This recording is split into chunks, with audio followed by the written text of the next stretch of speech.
All right, so today we are going to be talking about a couple of things, reviewing what we talked about last week in terms of the Symbiota docs. Jen is going to give a little update as well, and then we're going to talk about how to upload data into the portal. So welcome to the new year. Lots of things in store for the Symbiota Support Hub and Symbiota in general. We're going to talk quickly about Symbiota resources and then jump into uploading data. But before we do that, I think Jen has a couple of things to say. Yeah, I just wanted to give people a little bit of an update about what's going on with the hub. So we're still in the process of trying to hire our full team. So we're sort of walking on one leg, or so to speak, but really it's like a centipede and we're just missing a few, but we are getting a few more people on board with our team. And so hopefully in the next month, the Symbiota Hub will have all of its components. And when we have thought about the magnitude and scope of these portals, it's been a little bit daunting of like, how do you actually make an impact in each of those portals? And so one approach that we're thinking about taking is having what we're calling a sort of portal campaigns, where we spend a fixed amount of time really in-depth focus on a specific portal and try to accomplish some goals associated with that portal in that given time frame. So whatever portal it is that you're a part of, it looks like we're probably going to start with CERNEC and then move on to the portals. That way there's sort of directed, focused attention on whatever issues are going on in that portal. We'll sort of build the capacity of the portal community. We will we'll focus on sort of data quality issues. We'll try to make sure that everybody's pushing their data up to the larger aggregators and generally just provide whatever training we can in that time period. And then we'll move on to the next portal. So that's one approach that we're going to take over the next year to try to actually meet the needs of the community. That's it. That's all I got to say. Great, thanks, Jen. I have a quick question, because I've ever only known this as SignNet. Is my portal named something else now? No, your portal is named SignNet. Okay, thanks. But there's other versions of SignNet out there in the world. So like my portal is CCH2. It's like a version of SignNet, but for California. And the same is true for all of these other portals that are represented. Okay, but so is ours just SignNet, or do we have initials to go with ours here in Arizona? Well, you are in a special circumstance because you were really the first one. So SignNet is like a massive umbrella, like CERNEC is actually within the SignNet network. Okay. And so SignNet is massive and encompasses many other public facing portals. And then there's standalone installations of these other portals. So your portal is the SignNet New Mexico, Arizona chapter, or Arizona, New Mexico chapter. Okay, thank you. No problem. All right, let's talk about uploading data. We're going to talk about full text, skeletal file, and a couple of other formats, but we're going to mainly focus on full text uploading and skeletal file uploading. And then we'll have a brief Q&A. So as a reminder, you can find a lot of information and documentation about basically what we're talking about today on our new Symbiota Docs website, symbiota.org/docs. And this is where you can find how-tos and things like that. So there is also, as you might remember from our last meeting, a place to do feature requests. So if you have something that you wish that Symbiota did, or if you have another question that comes out outside of these meetings, you can post those on the Symbiota discussions. And so those are on our GitHub site, which you can see here. And I think Samantha is going to put those links in the chat for your easy access. So I would recommend bookmarking those or in your GitHub account, starring them or watching them. Those are two options so they're easy to access when you're in GitHub. So this is a good place to look to ask for features or request new things. If you the Symbiota support groups are mainly for troubleshooting, asking questions about how to do certain things, not necessarily asking for new things. We ask that you put that type of request into a GitHub discussion because that way we can actually move upon that request instead of just say somebody said this at some point. We really want to document that in an accessible way. So, and then if you missed our intro webinar, you can find a link to this. And again, Samantha is going to put that link into the chat. So you can find this on the iDigBio website, and we'll continue to post the recordings of these Symbiota support group meetings on that website as well. Okay, so today's topic is uploading data. So a quick point of clarification, uploading data is different for live and snapshot collections. So a live managed collection is one that does all their data editing and their data adding and their data managing right in a Symbiota portal. So this applies to many, many, many of our collections. And then a snapshot is one that manages their data in a different data management system. So FileMaker or Specify or Emu or what have you. And then they just upload a copy of their data into a portal so that it can be publicly accessible. So if you manage a live collection, when you're doing a data upload, your upload identifier, so what is going to be looked at to match the imported data to the data that's already existing in the portal, is going to be the catalog number or other catalog number. So that is a thing that you need to have in your upload file so that you can update your specimens in the portal. If you don't have those data, then it won't know what to match. Snapshot collections are a little bit different, and they match on a back-end unique identifier that is called the DBPK, or the unique ID. And so what this means for a snapshot collection, it can be the catalog number, but when you do an initial upload to the portal, and probably your data manager or portal manager will help you out with this, you have to define what is going to be your DBPK. It could be a GUID from your data source. So if you have like a Specify instance, I believe they provide GUIDs. Otherwise, you can just say, okay, my catalog numbers are going to be my unique IDs. And then there's a link on this slide that Samantha can put into the chat that will tell you a little bit more about the difference between live and snapshot management types. So this is one key difference that I wanted to talk about up front. Today, I'm going to be demoing a live collection upload, just so you know. Okay, there are a couple of different upload types. And you can look at these upload types. So this is in my control panel, and let me show you how I'm going to get there. So here is a Symbiota portal.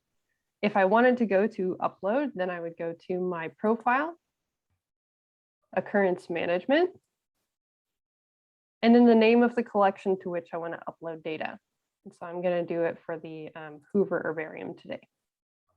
And so the ability to upload data is only an administration privilege or administrator privilege. So you have to have administrator rights in order to upload data. And that's because data editors have a little bit less control over the data. So you would go into administration control panel and click import update specimen records. And then the different types of imports will be listed right here. So again, we're going to talk about skeletal text file imports and full text file imports. So a skeletal text file upload adds data to some fields, and it does not overwrite any pre-existing data. So this is a key difference between skeletal and full text, is that it can only add data. It cannot delete, and it cannot overwrite data. So here's an example of, let's say you had catalog number 1234 already in your database, and the only data you have associated with that catalog number is the country. And then you had a data file that has the state and the county also in it. So if you use the skeletal file uploader, then your after upload record would have the catalog number, the country, the state, and the county, because it appended those new data from those fields right into your record. However, if you had a spreadsheet, let's say it said USA in the country, and you're like, oh, I want to make that say United States. So you tried to do this through the skeletal file uploader. You would say, okay, catalog number, here's the one I want to update. Here's the state and the county that I'm going to add. You'll find that that would not change. The country would not change because there was already data in that record. So again, skeletal files can only add data to empty fields. It cannot add data to the end of a field. It only adds data to empty fields. And if you try to overwrite any data, it's not going to work. So it can only add, not delete, not edit things that are already in there. So that raises kind of an important caution when you're using the skeletal file uploader, is that when you're uploading data for several fields, you should make sure that the data there isn't data already in those fields, because then you're going to have some jumbled versions of data. So if you wanted all of your data to say United States, and so you uploaded some updated data that had some blank and some not, you're going to have a mix of USA and United States, and it's not going to be what you expected it to be. So an important example is when you are uploading georeference data. So you might have done like, oh, I exported all the things that don't have decimal, latitude, or longitude, and then I did a bunch of georeferencing and I wanted to put those into the portal. That's not a very efficient way to georeference. There are plenty of tools to do that right in the portal, but if that's your workflow, you would have to make sure that there is no data in all the georeference metadata fields as you're importing the data. So say you had a bunch of lat longs you wanted to put in, and you also wanted to pay, say, georeferenced by, me, but then like one or two of your files or your records had a georeferenced by or georeference remarks already in the database, then you would have a mismatch of coordinates and the georeferenced by or georeference remarks that actually don't belong to those coordinates. So make sure you go into your data and make sure those fields are empty before you import them. And I added a screenshot here for an example of how you could do this. So in the case of importing decimal latitude, decimal longitude, and also some georeference metadata fields, then you could do a search for anything that has decimal latitude is null, but the georeference remarks is not null, or the georeference sources is not null. And you could make this query a bit longer if you wanted to check for all of those sources. But this would result in all of the specimens that have a blank latitude, but a not blank georeference remarks. So that would be an important thing for if you're just uploading a bunch of coordinates.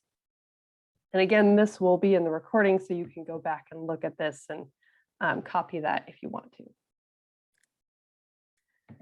Okay, so in contrast, the full text file upload replaces the entire record and it overwrites all pre-existing occurrence data.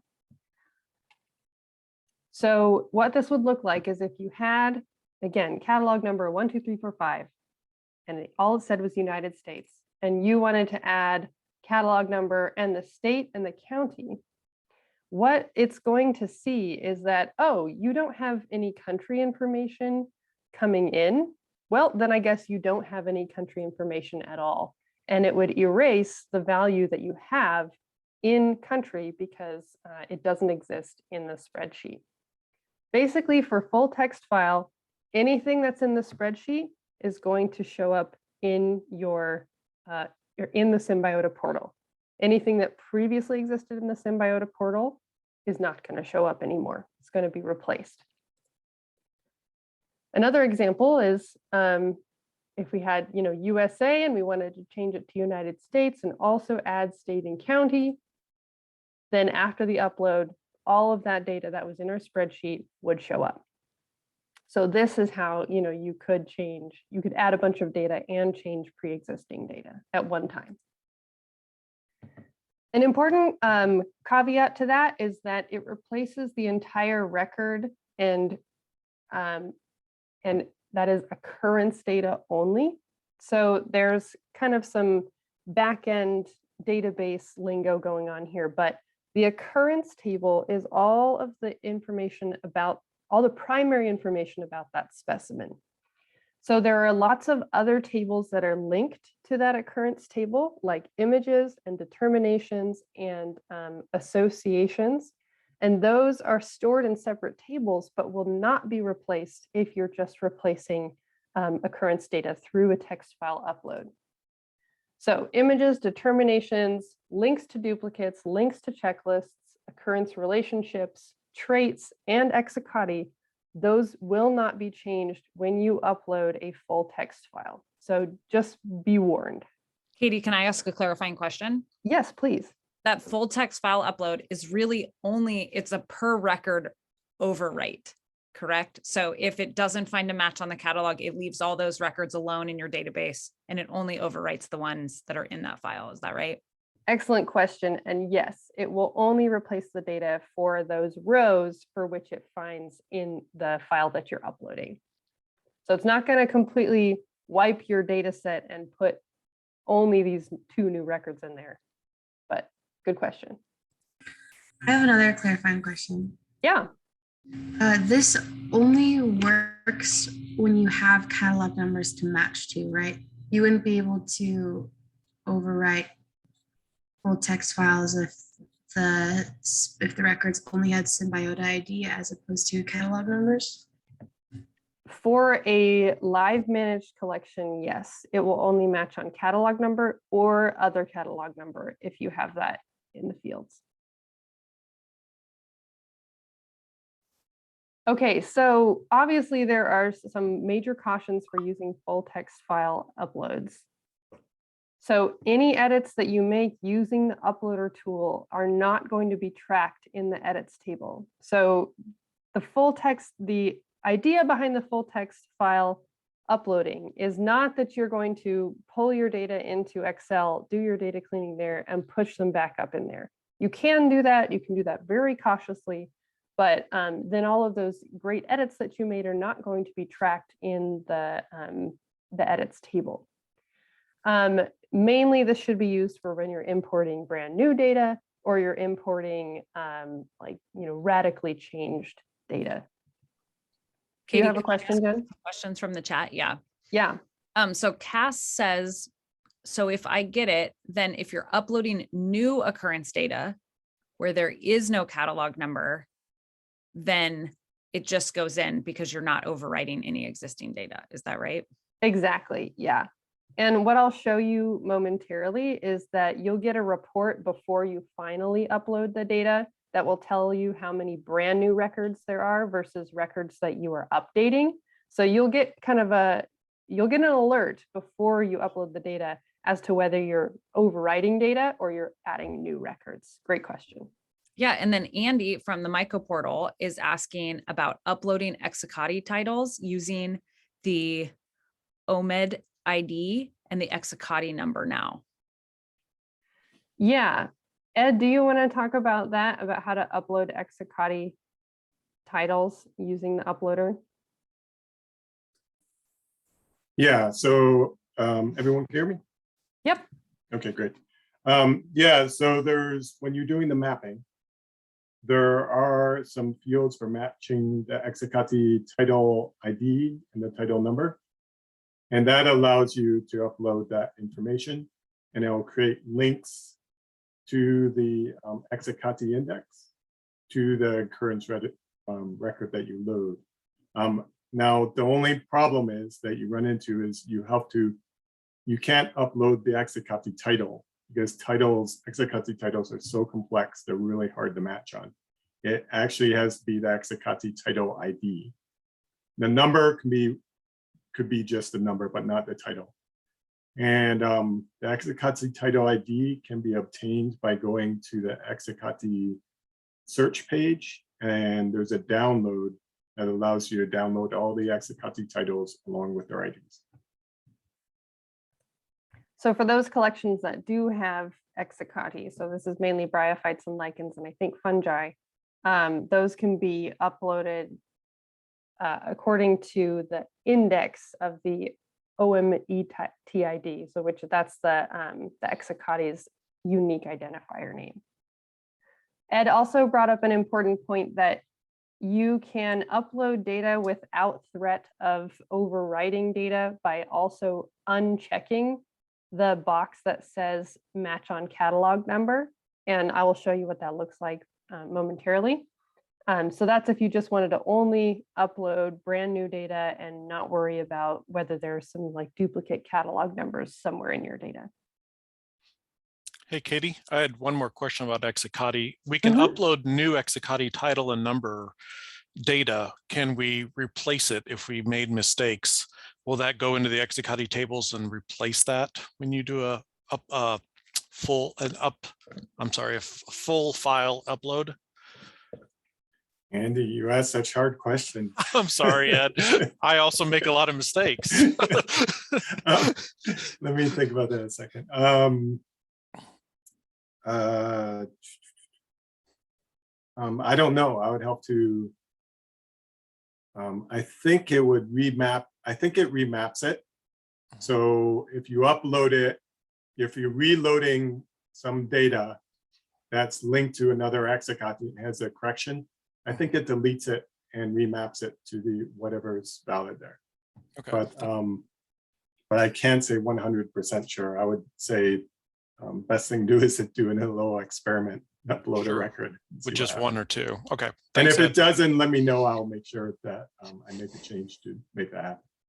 Okay, thank you. Great, thanks, Ed.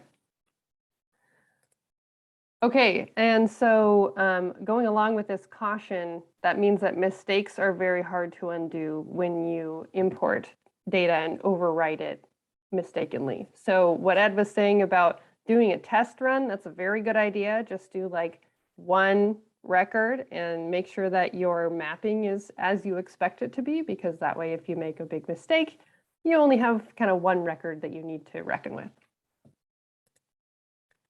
Okay, so the steps of uploading your data are, there are 7 steps. Step 1 is just to set up your import file or adjust your file as necessary.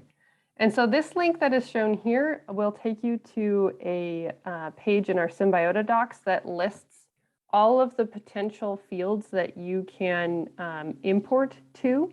So that can be a handy reference instead of having to go in, do your import and be like, oh, there is a field for degrees, minutes, seconds, something like that.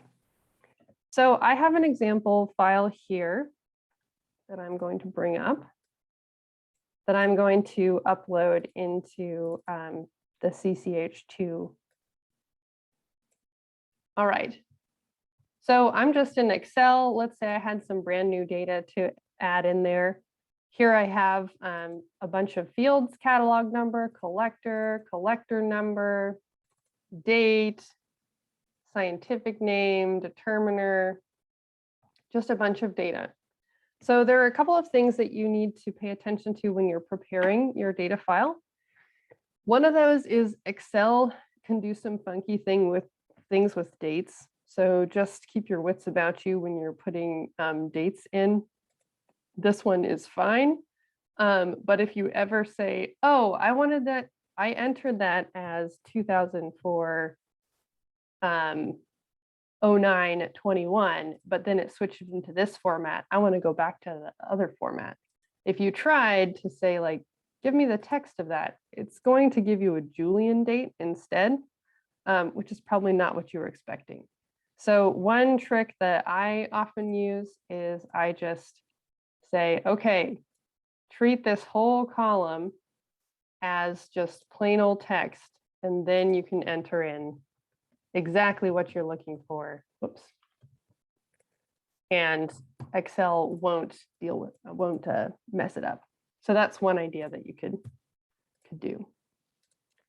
I'll talk about a couple of other important things later on. We want to make sure that we have at least uniform standards according to our own institutional standards. So for example, in our collection, we do not put CO or county after our counties because that is already, in the definition of the data field. So just make sure that your data file is up to your standards. And then we have some decisions to make about coordinates, but I'll talk about those in a moment. Another thing you have to pay attention to is your character encoding. So sometimes if you upload a file, especially I think from a Mac, you might get some weird character encoding. And that means that any special characters like degrees, symbols, or enye's, or any foreign language characters, they might show up as little errors. So one way to get around this is to save your file in a different encoding. And for example, UTF-8 would be excellent. So if you want to do that, you can go File, Save As, and then you can choose, for example, CSV UTF-8. So that would be a good chance to not get a lot of weird characters in your upload file. Okay, so step 2, after we have prepared this file, and one caveat is that step 1 often happens a couple of times because you'll upload it and then go like, oh shoot, that's not coming out right. And then you'll go make some edits and then you'll upload it again. It can be a little bit of an iterative process unless you have a saved import profile. So select the correct import tool, whether you want to import a skeletal text file or full text file. Today I'm going to be doing a skeletal text file import. And then we need to map our input fields. So let me show you what this looks like. So here we are, and here's my input file. You'll notice though that my input file, or you may or may not notice, but if I try to import it directly as is, skeletal file upload, and then I choose my little sample, it's going to give me an error because this is an Excel file. So there's a difference between a CSV file and an Excel file. So again, let's say save as, and then save it probably as a CSV UTF, or you can say CSV comma delimited. So that's how you change it into a CSV, which is then easily read by the uploader. So come back over here, get the CSV version, and then I can analyze file. So you can either choose to put auto map fields or not. That's just going to read the field names and see whether it can quickly match up any of those field names. And here's what it looks like. And so this is the point where we do the mapping. And so what I mean by mapping is each column in your spreadsheet is going to be read as a specific field, a distinct field. And then you're going to map what field in Symbiota should get the data in that field in your text file. So you'll see that it has already tried to parse out some of these. So catalog number it found, collector is called recorded by. And then we have, I believe, record number. And then we have some dates, determiners. And so notice that your text file does not have to have the exact same headers as the fields that you're putting into the database. So debt doesn't really mean anything, but we can map that to any of the fields that are in the Symbiota database. So in this case, that would be identified by. So this is where you do your mapping. I got record number. I have verbatim date. Actually, I think that's called verbatim event date. Let's see, country, state, province, county, location was mapped to locality. That's correct. And then coordinates. Ooh, here's where I probably should have done a little bit more cleaning in my data set before importing, but we'll see how this goes. And I'll talk about that right now. So some important considerations when you're mapping your input fields is that your catalog numbers must be unique and accurate. And so that means if it's going to try to map to two separate records because you have duplicate catalog numbers, there's obviously going to be a problem there. Also, they have to be accurate in that if you have any typos in your catalog numbers, they're just going to create brand new files, brand new records. So just make sure that they're accurate. Then there are two ways of mapping scientific name. There is a field called SciName and a field called scientific name. If you map to SciName, that means that you are mapping a field that has no authorship in it. Scientific name is where you can map a field that has scientific name plus the authorship. So you want to pay attention to that when you are putting together your file as to whether you have determined authorships in your scientific name field.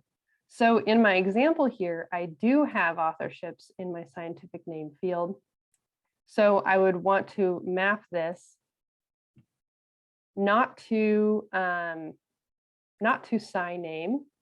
but to scientific name.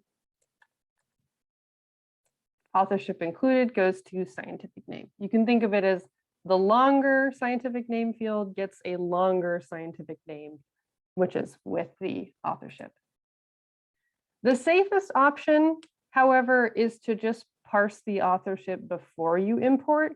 And that would be you import it into SciName and then scientific name authorship, because Symbiota is going to try to parse out the scientific name and the authorship using a bunch of algorithms in the backend, but it's not perfect. So if you could do it more perfectly, then you should do it.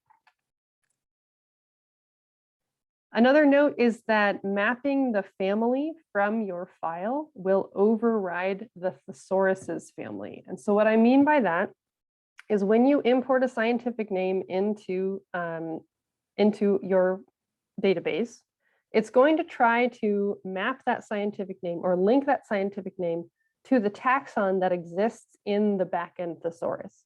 It'll say, oh, you said Arbutus menzicii. I think you mean Arbutus menzicii that has this specific authorship and this specific family and all of these characteristics that have been preloaded into the thesaurus. And that's going to make a link so that whenever someone searches for Arbutus menzicii in the database, it will know, this specimen belongs to that bunch and it should be in the results. But if you have a specific way that you want to treat the taxonomy, and so you're like, oh no, we do Hydrophalaceae instead of Boraginaceae, then you can put whatever families you want into that import field. Otherwise, you can just leave that blank. This is usually what I do when I'm uploading data, is I don't include a family field, because then it's going to just automatically import the family from the thesaurus. So you do not need to import a family field. But if you want a family that is different than the thesaurus, you can do that. So if you have a date in the event date field, it might end up it will try to parse it, so into year, month, day. And if it can't parse it, it might throw that into the verbatim event date field, just so you know. A nice trick is just to map everything to verbatim event date, and then it will parse it out and put it nicely into the Darwin Core formatted event date field. So generally, it's good to put things into the verbatim field unless you're very sure that it is perfectly Darwin Core compliant. And then there are a couple of ways to put elevation information. So minimum elevation in meters is kind of the Darwin Core main way of storing elevation. But there's also a verbatim elevation field for when you have data in feet. And what's really nice is that Symbiota has backend tools that will convert your verbatim elevation into minimum elevation in meters, as long as you have a unit in that field. So there are two ways of doing this. So only one of my fields has elevation, looks like. And so you could either map this elevation field, let me zoom in a little bit, to verbatim elevation. So in that case, here's my mapping. Here's my elevation. I can map it to verbatim elevation. Or I could create a column here and say, okay, here's the elevation number and here's the elevation units. If you had, for example, mixed units. And let's say this one is 30 meters. And in that case, you would have two different fields. One would say elevation number, one would say elevation units. And you could map those to elevation number and elevation units. So this is really handy for if you have a data file that just has a bunch of numbers for the elevation and you're like, shoot, am I going to have to like add meters to every single row in this column? No, you can just create a brand new row, put meters for all of it, and then map it to elevation units and elevation number. So multiple ways of doing things here. If you have the elevation just in meters and there's no unit there, but your column says it's meters, then just map it to minimum elevation, maximum elevation. And Good you don't have point. to deal with units at all. So Yeah, this good is only point. if you have units determined in your data. Feet and yards and whatever else you might have. That also brings up that there is a minimum and a maximum. So if you put a range of elevations, then it will parse out the minimum and the maximum and put those in those two fields. So if you were just saying like, oh, all of mine are in meters, I'll just put them straight into minimum elevation in meters. Just make sure you don't have any ranges because you'll have to put one in minimum and one in maximum.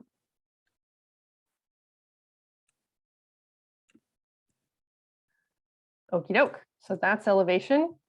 And then coordinates. Coordinates can be a little bit tricky, but there are a lot of different ways that you can put them in, which is really nice. So if you have a mix of coordinate systems in your file, so in this example, I have both a decimal, latitude, longitude, and then this is UTMs. You can map that file or that field, let's see, coordinates, to verbatim coordinates. And the algorithms in the back end are going to try to parse out, okay, is this UTMs? Is this degrees, minutes, seconds? Is it decimal latitude? It will try to parse those out and create a decimal degrees for both latitude and longitude. However, you know that there are 100 ways that you can format even just one type of decimal system. So, or yeah, a coordinate system. So it's best, and it will probably be more accurate if you parse those out into different fields. And here's what this would look like for the different types.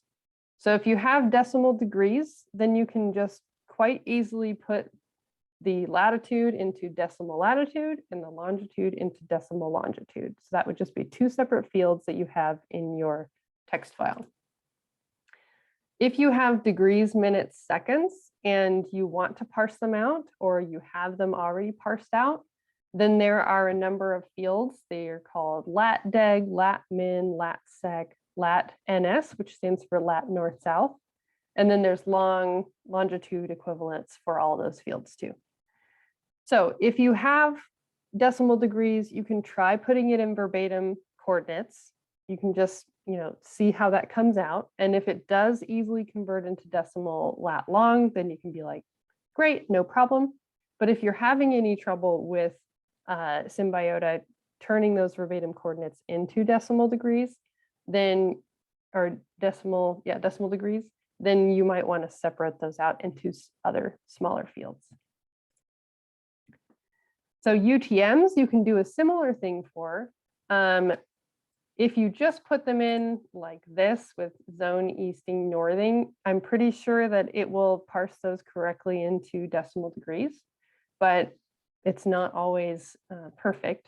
So you can also separate those into other fields. So UTM zoning, UTM northing, and UTM easting are the fields that you would map them to. And what I'm showing you here in these little lists is exactly what you would see here. So that would be UTM easting, UTM northing, UTM zoning. Those are what you would map them to. And then a lot of collections have data that is in township range section, and there are separate fields to put township range section and then details, which would be like quarters and halves and sixteenths and such. You can map those into those specific separate fields. However, there is a caveat that they will not be auto-converted into decimal degrees, so that capability is not possible in batch at least.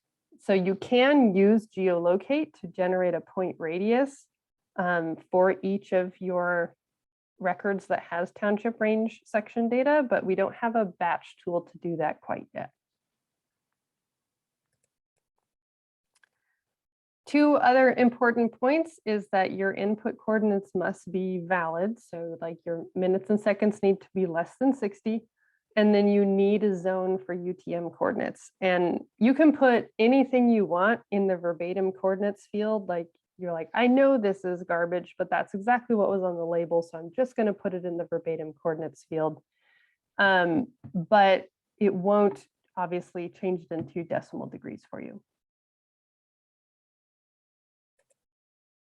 Okay, so that was a lot, and I'm going to try what I have here. So I just have coordinates, associated taxa, habitat, elevation.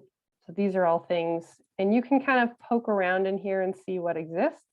Or you could go to that link that we put in the chat earlier that can take you to a table of all of basically everything that's in this list here.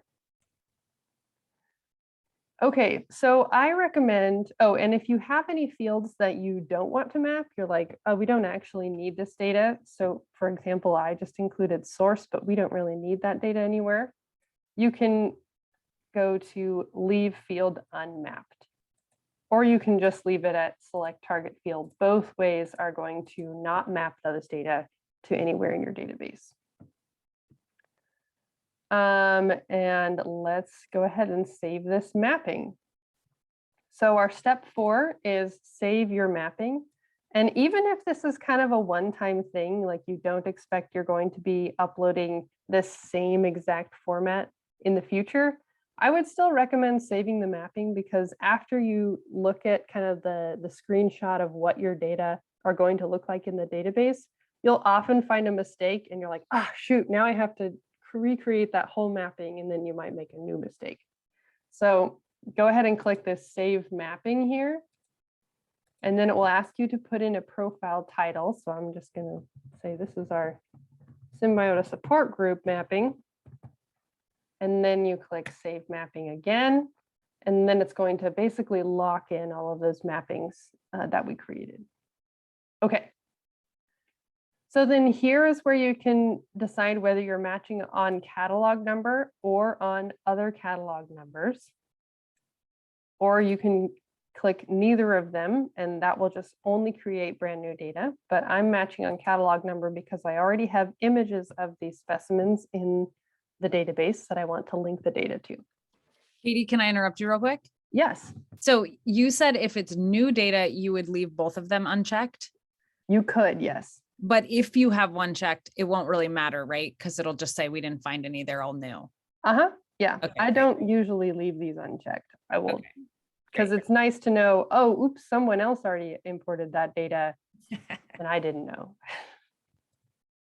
Okay, so we saved the mapping and now let's test it out. So you do that by clicking Start Upload. Oh, one more thing to note is that you can change the processing status of all the specimens. So you could say, oh, right now I want to change all of these into stage 1 or stage 2. So that's a nice, easy way to do that. When I click Start Upload, this is not going to upload it directly into the database quite yet, which is nice. It's going to upload it into a temporary table so that I can review it and make sure that it matches my expectations.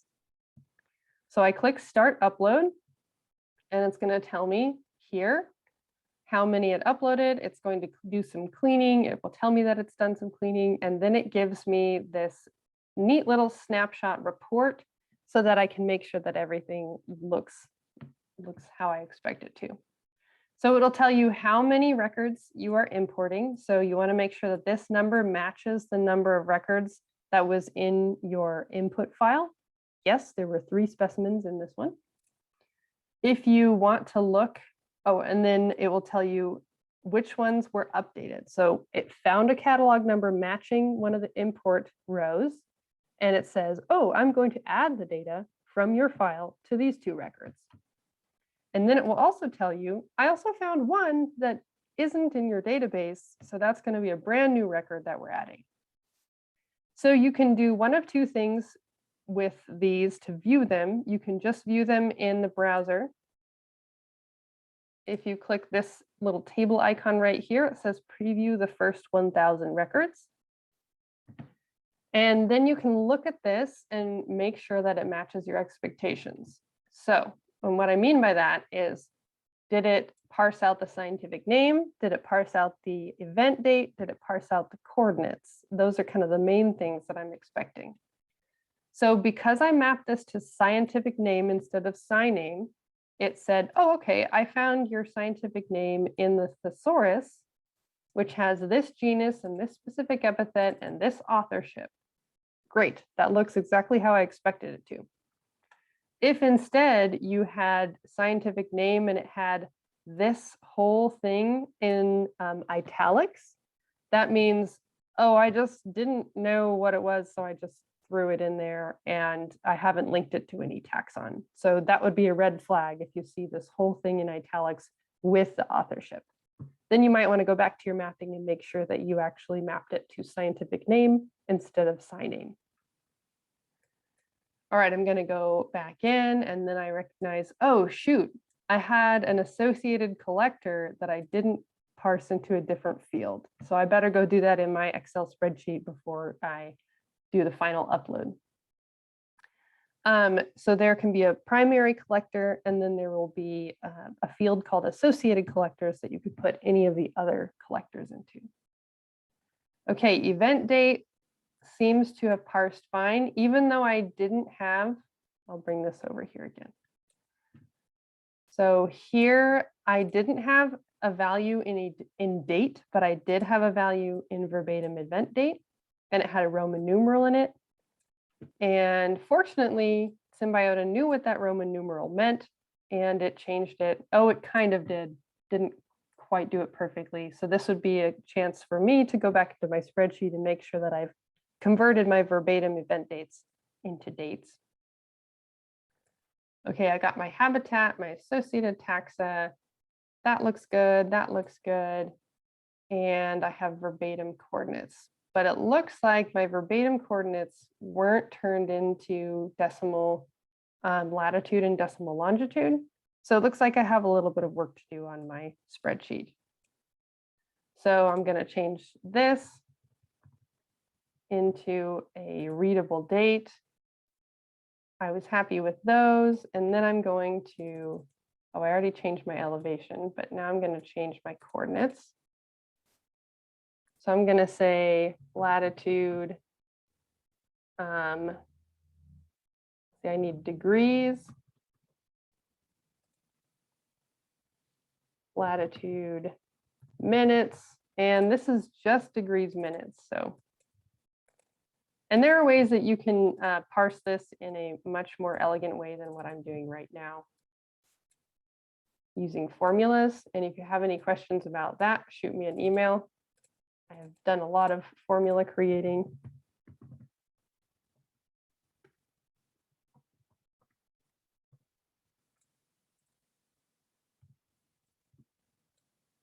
And I'm probably going to need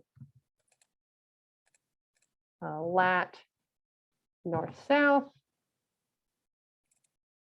and a long east-west. So I have a north and a west.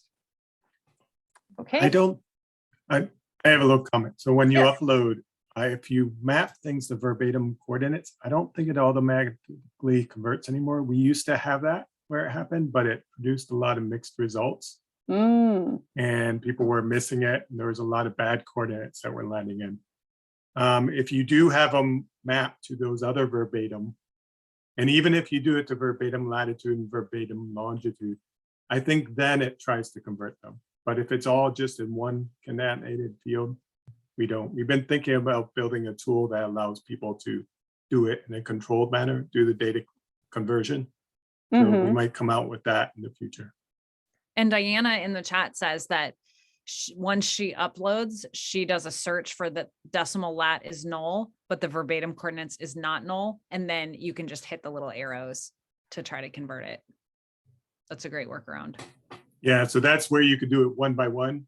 But we've been thinking of doing it where you could do it in batches of like 100 or such. So that's good to know. Thanks. I am operating on a previous version of Symbiota, so it will not automatically try to turn it into decimal degrees from verbatim coordinates, correct? if everything's in one field in verbatim coordinates, I don't think it does. So Okay, great. Well, then another thing we could do is we could bring it back with a checkbox where the user pick and choose. I mean, that's something that we could consider. all right, Symbiota is evolving all the time. Okay, but I'm just going to put these into their specific fields. Here we go. And now I'm going to save that. And I don't remember if this is the Excel version or the CSV. Okay, it is the CSV. Great. And then I also had to separate my collectors. So I'm going to insert here.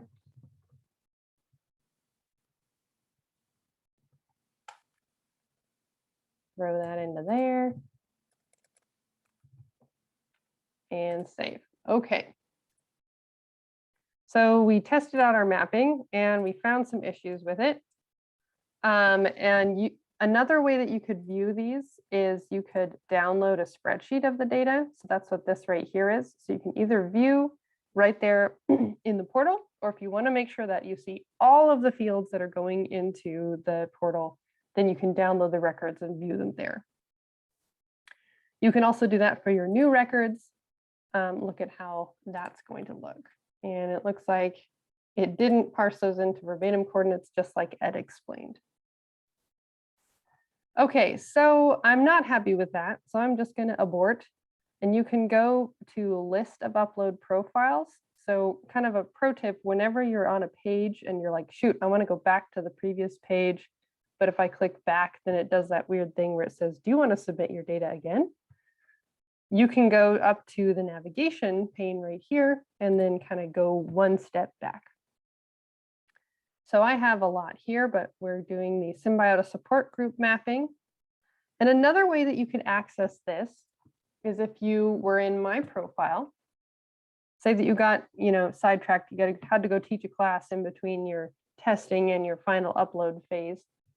You come back to your occurrence management, into the name of your collection, import update specimen records, and then you go to saved import profiles. So that's where you can go back to revisit something that you've previously used. That takes us back to this page, and then I'm going to go to Symbiota support group, initialize upload, and then we're going to throw that in here. And now I can edit those fields as expected.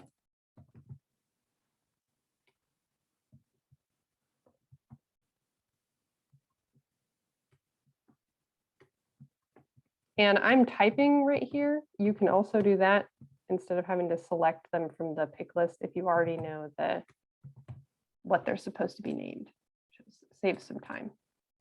All right, I see we're running out of time, so I'm gonna be real quick, hopefully.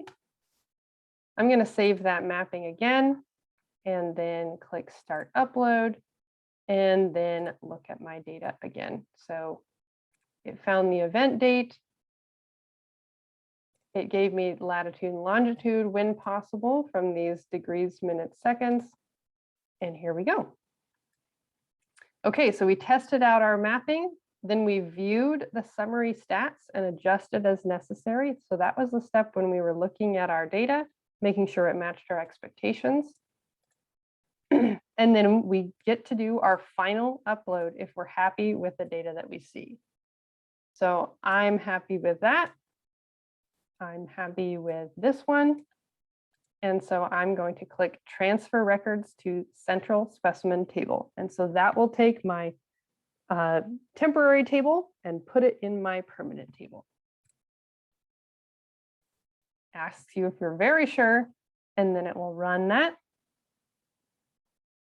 And then tell me that it's complete. Other formats we're not going to talk about today is uploading a Darwin Core archive. And so that's when you can upload a fully packaged archive that has occurrence data, image data, and determination data. That's also possible. And then you can also do IPT imports. And an IPT import is basically when you are putting a URL to a different published location for your Darwin Core archive. And I can talk about that at a future date. All right, so we ran right up to the hour. It's already been an hour. It's a very complicated system in some respects, but once you have dealt with it a couple times and you know how to look at your results and edit your results, then it gets a lot easier.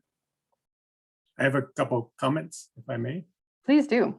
All right, so doing a flat CSV file, you can upload images if you map the image URL to associated media. But it's very simple. You can't upload all the other image metadata associated with that URL. It just uses that URL. And you can have multiple URLs per record if they're separated by commas or semicolons. So that's an option there.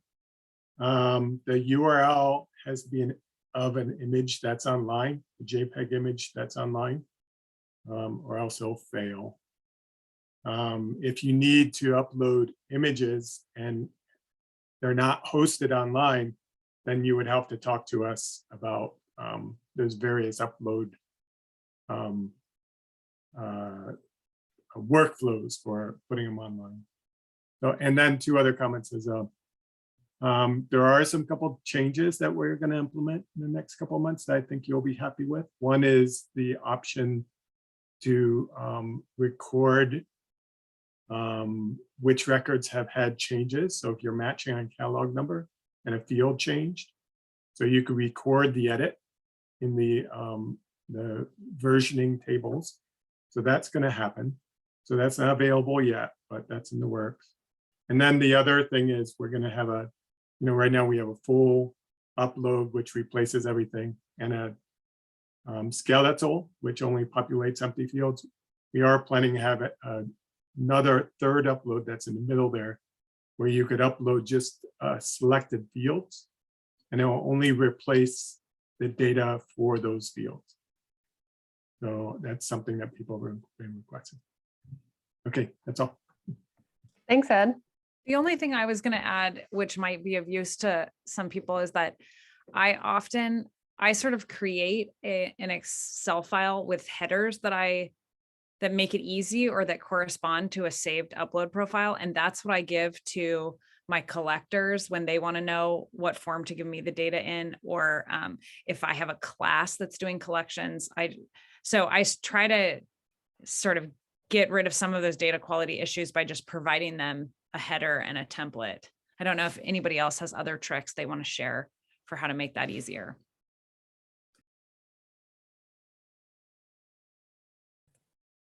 Megan says they have also done that with headers. There's, so there's some field collectors out there that are very particular about how they supply the data to you, and they all have their particular ways. So I know a lot of herbaria that have dozens of import profiles saved for each of the different researchers or students. So that's pretty common. Katie, you addressed some of the differences between live and snapshot in terms of how their catalog number matched, but once it matches on that different character, is everything else the same? Yep. Yeah, the main difference is that on the first page, it'll say, what do you want to be your primary identifier? And that's where you choose the field from your file that is going to match to your DBPK field.